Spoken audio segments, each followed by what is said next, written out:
Claudine Gedeke, Director of Prevention at Turning Point, and we're here to talk about relationships today. This is day 2 of our Dating Secrets presentation, and you guys are going to learn all about what it takes to have an equal and respecting relationship. You guys remember what Turning Point is, right? We provide services for survivors of domestic violence and sexual assault. We have counseling, we have a 24-hour crisis line, a domestic violence shelter, and my job at Turning Point is prevention. So it's my job to go out to the schools and to talk to students about these issues. So we're going to do a quick review of some of the things that we talked about yesterday, okay? And if you think you know the answer, please raise your hand, don't blurt it out. So what do you guys remember from the equality and respect wheel? What was up there? The important things that you look for in an equal and respecting relationship. Fairness and negotiation, awesome. That's one of them. What else? Respect. Respect, thanks. Intimacy, do you remember what that means? Who remembers about intimacy? It's different than what you think. Feeling emotionally connected, right? It's respecting somebody's boundaries, not pressuring them to do something sexual they wouldn't normally do. Shared responsibility, great. You guys remember anything else on the wheel? Yes? Honesty and responsibility, good. I think that was the last one. Is it a myth or a fact that most boys who witness domestic violence will grow up to be abusers? Who remembers, myth or fact? Why is it a myth? Yeah, so they don't want to make others hurt the way that they hurt. So what are the 4 main types of abuse that you see here? So physical, emotional, sexual, and verbal abuse, right?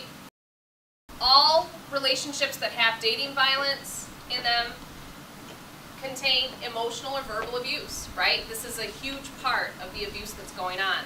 Some abusive relationships have physical abuse, not all. We see a lot of people who are dealing mainly with emotional and verbal abuse, you know. They don't always have to be being hit or physically hurt to be in an abusive relationship. You guys mentioned fear, right? That fear is one of the reasons why somebody can't leave an abusive relationship. Fear is huge. It's an abusive relationship if somebody fears their partner. This is a serious situation, right? 25% of 9th graders go through this. And also, this activity was built off a story of a client of ours, a Turning Point, okay? So this actually happened to a person. She has safety and security, so she feels pretty safe at home and at school. That's always a good thing. And then all of these lines that come up here are going to be yours, Nick, okay? So every single bubble that pops up is all you. Last night you didn't text back. Did you have your phone turned off? What's going on? I'm so sorry. I really don't know what came over me. I just get so mad when I think about how much Jason likes you. I didn't mean to do that. And now you give her the flowers, right? Oh.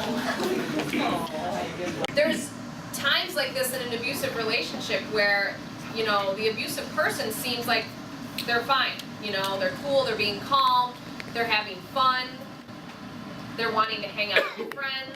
I don't think I could live without you. Okay, does anyone notice the thread up here? What? I don't think I could live without you. Yeah, why would that be a threat in this situation? I don't think I could live without you.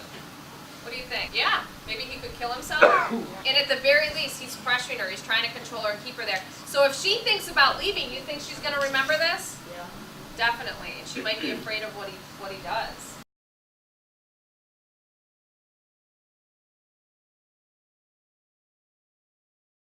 At Turning Point, we have counseling.